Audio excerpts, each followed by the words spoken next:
కళ్ళు తీయడం జరిగింది. కావున భక్తులు భగవంతుడు దర్శనానికి సిద్ధంగా ఉన్నాడు. పూర్ణాహుతి కార్యక్రమం నడుస్తుంది కావున భక్తులందరూ కూడా పూర్ణాహుతి కార్యక్రమం జరిగే దగ్గరికి పాల్గొనవలసిందిగా కోరుచున్నాం.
पूर्णाहुति द्रव्य देवताभ्यो नमः।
పార్వతీపతయే హర హర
దర్శనం చేసుకునేది చెప్తున్నాము.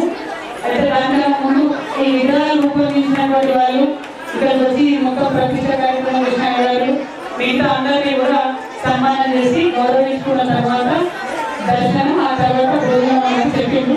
అది చెప్పామని నేను బయట తీసుకున్నాను. ఇక్కడ ఎందుకు చూస్తున్నాను అవ్వలేదు.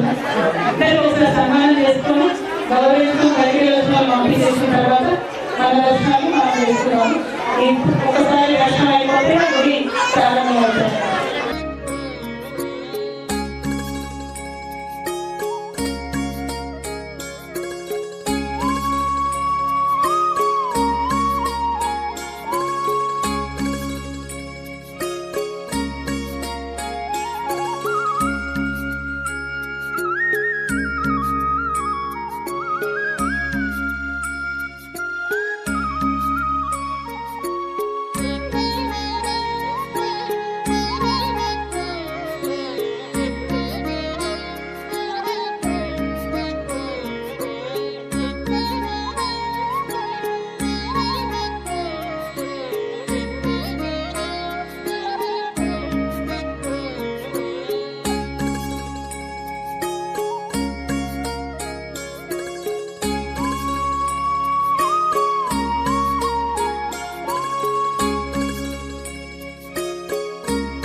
రోజు 11:30కు భోజనం ఏర్పాటు చేస్తుండేవి. ఈరోజు కాస్త ఆలస్యం ఎందుకైందంటే ధ్వజస్తంభం నిలబెట్టడానికి సిమెంట్ చేయవలసి వచ్చింది. దానికి గాను అక్కడ క్రేన్ ఉండే, ఆ క్రేన్ ఉండాలంటే ఆ టెంట్ తీయాలా. క్రేన్ వెళ్ళిపోయింది, టెంట్ చేస్తున్నారు కింద. మరి 4వ తారీఖు నాడు వర్ణదేవుడు వర్షం కురిపించిండు. ఎందుకు కురిపించిండు? ఆ రోజు జలాదివాసం అంటే దేవత విగ్రహాలన్నీ జలములో ఉండాలా. అంటే మీకన్నా ముందు జలంలో ఉంచే మందు వర్ణదేవుడే మనకు జలం ద్వారా ఆ దేవతలన్నీ కడిగిచ్చిండు. అలాగే మీరందరూ ఎంత వర్షం పడ్డా కానీ ఉదయంగా అందరూ తడుస్తుపోయినాం. ఆ రోజు కొద్దిగా వర్షం అనేది ఇబ్బంది కాదు మనకు. వర్ణదేవుడు వర్షం కురిపించి మనందరికీ ఆశీర్వాదం కలిగిండు. మరి అప్పటి నుంచి ఇప్పటి వరకు ఇది జూన్ నెల అయినా కానీ మనకు ఎటువంటి అంతరాయం కలగకుండా కార్యక్రమాలు జరిగినాయి నిర్విఘ్నంగా. మరి గుడి బాగుందా లేదా, అందరికీ నచ్చిందా లేదా, మరి ఇక్కడ ఇంత మంచి గుడి నిర్మాణం కావడానికి అనేక మంది కారకులు ఒక్కరు కాదు. మరి దీంట్లో ఒక ఇల్లు కట్టాలంటే మరి ఎంతమంది అవసరమో, మరి కార్మికులు కావాలా, మరి ధనము కావాలా, నిపుణులు కావాలా. అలాగే గుడి కట్టాలంటే కూడా ఒక ఆలయ దానికి ధనం కావాలా, మీ అందరి యొక్క పుణ్య ఫలం కావాలా. అదేవిధంగా ఈ 5 రోజుల కార్యక్రమం చేస్తున్నాం. దీని అందరికీ మొట్టమొదటిగా మన గ్రామం తరఫున దేవాదాయ ధర్మాదాయ శాఖ వారికి ధన్యవాదాలు తెలియజేస్తున్నాం. 90 లక్షల రూపాయలు ఇవ్వడం జరిగింది. ఒక ఊరికి దేవాదాయ ధర్మాదాయ శాఖ నుంచి 35 లక్షలు వాళ్ళు ఇస్తారు. 15 లక్షలు మనం డిపాజిట్ చేసిన తర్వాత 35 లక్షలు ఇస్తారు. మీ అందరి ఆశీర్వచనాలతోనే మరి అనిల్ కవిత దంపతులు గారు మన నుండి 1 రూపాయి కట్టివ్వకుండా 90 లక్షలు మన ఊరికి కట్టకుండా 90 లక్షలు మంజూరు చేయించారు.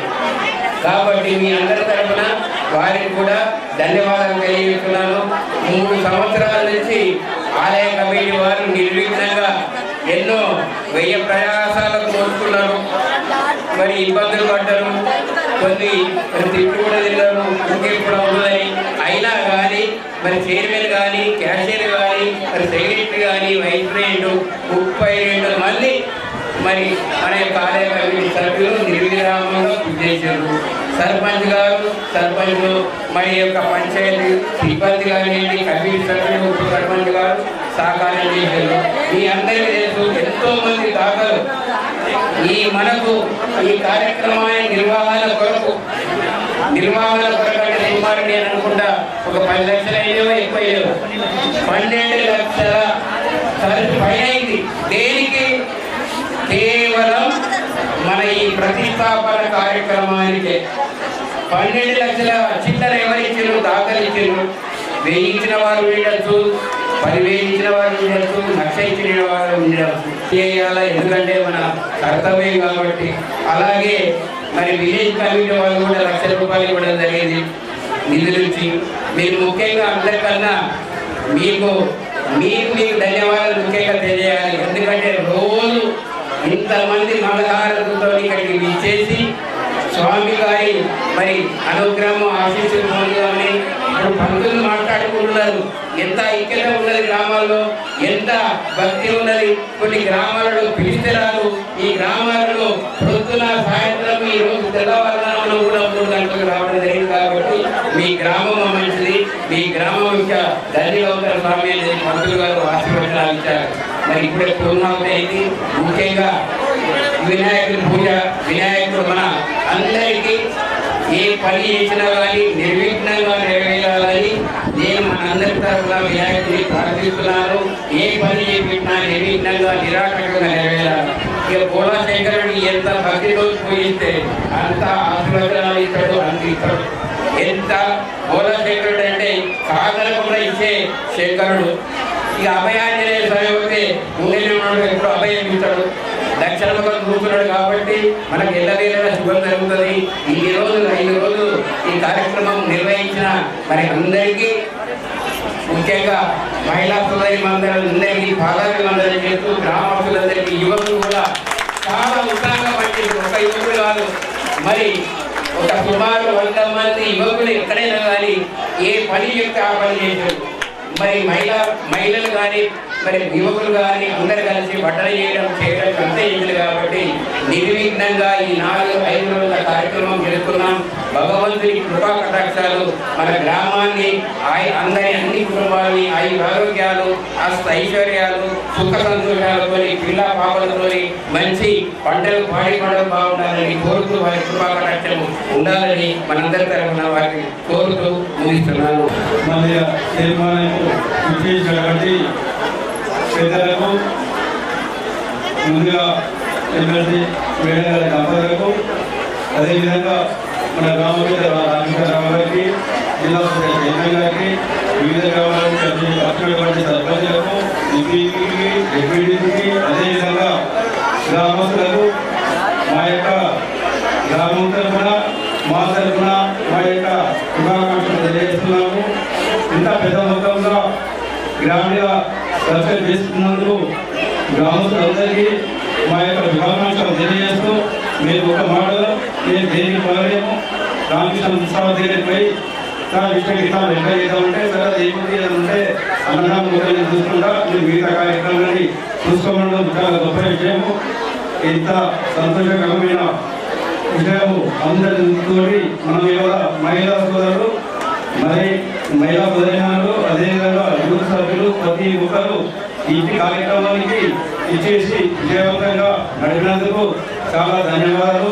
నేను మొదటి రోజు అనుకున్నా ఎట్టి పరిస్థితులు సక్సెస్ అవుతుంది. ఎందుకోసమంటే 100 రోజుల పని ఇచ్చేయడం నేను బంద్ పెట్టుకుంటున్నాను. అసలు చాలా సంతోషం.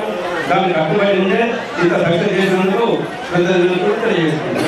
నేను నిరంతరంగా వంట చేసి ఇస్తా, ఇబ్బంది కాకుండా అని చెప్పింది.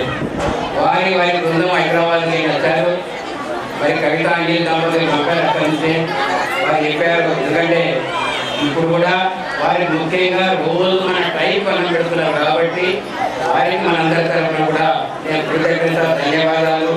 దీనికి మొత్తం ఆర్గనైజ్ చేసింది భోజనానికి జాగృతికి సంబంధించిన బాసిదండ అయిన మరి జాగృతి సంస్థకు సంబంధించిన సుకుమార్ గారు, నవీన్ గారు, అవంతి గారు, వీళ్ళు నలుగురు ఎప్పుడు ఏది తక్కువ పడకుండా ఏ నిమిషం ఇబ్బంది పడకుండా ఎప్పటికప్పుడు అమర్చి మరి వండి పెట్టడం జరిగింది కాబట్టి ఆర్గనైజ్ చేసింది కాబట్టి మన గ్రామస్తుల తరఫున వారికి కూడా ధన్యవాదాలు తెలియజేస్తున్నా.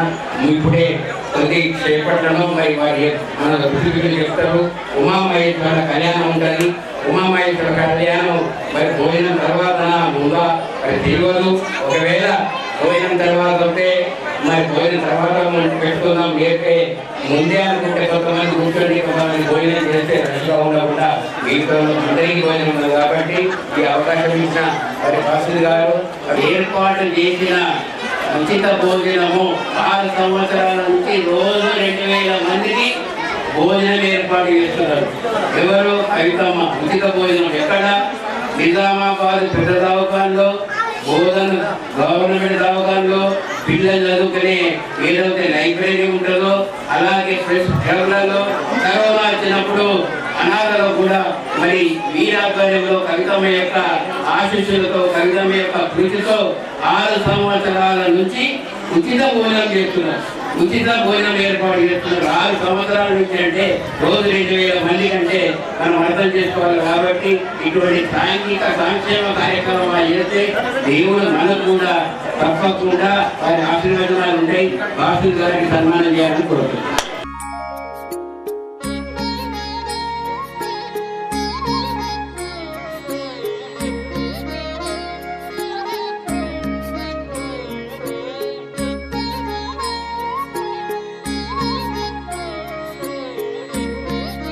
ब्रह्मणोपहरति एकदेव यजमानायस्तेजो दधाति शुद्धात्मन्यं समर्पयामि नेत्ररक्षान् धारयामि माङ्गल्ये गौरी माता की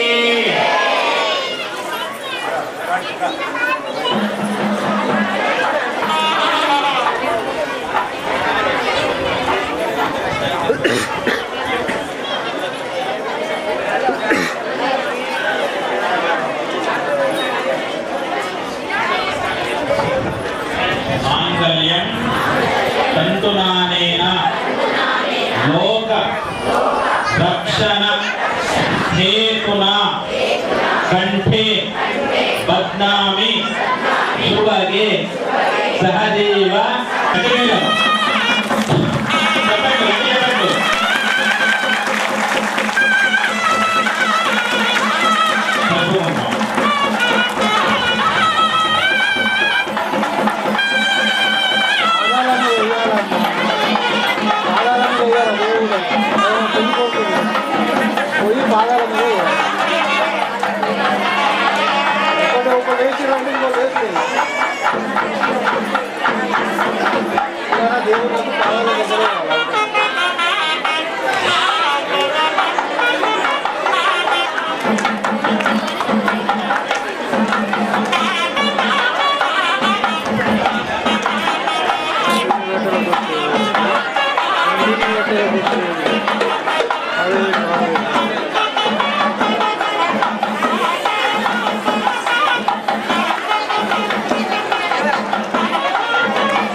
की पायल छनकारे सकल चराचर डगमग डोले सकल चराचर डगमग डोले लीला है नटवर की आरती करो शंकर की आरती करो हर हर की करो नटवर की भोले शंकर की आरती करो शंकर की फणिका हार पहनने वाले शंभो है जग के रखवाले फणिका हार पहनने वाले शंभो है जग के रखवाले धरती अंबर डोले तांडव उंगली पर विषधर की आरती करो शंकर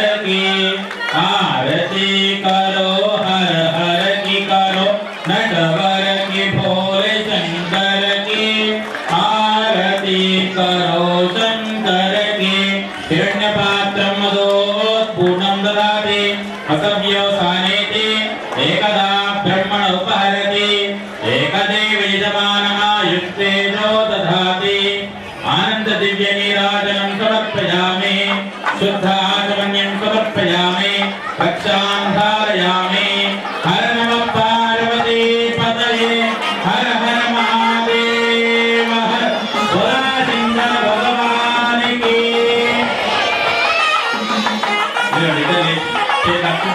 यानि कानि भगवानि शरणागत वत्सलानि पावनानि प्रवेशनात् कारुण्य भावेन रक्ष रक्ष परमेश्वर परमेश्वरी అందరూ నమస్కారం చేశారండి అపరాధ లక్ష సహస్రాణి క్రియంతే అహర్నిశం మయా దాసోహం దాసీయం ఇది మా మత్వా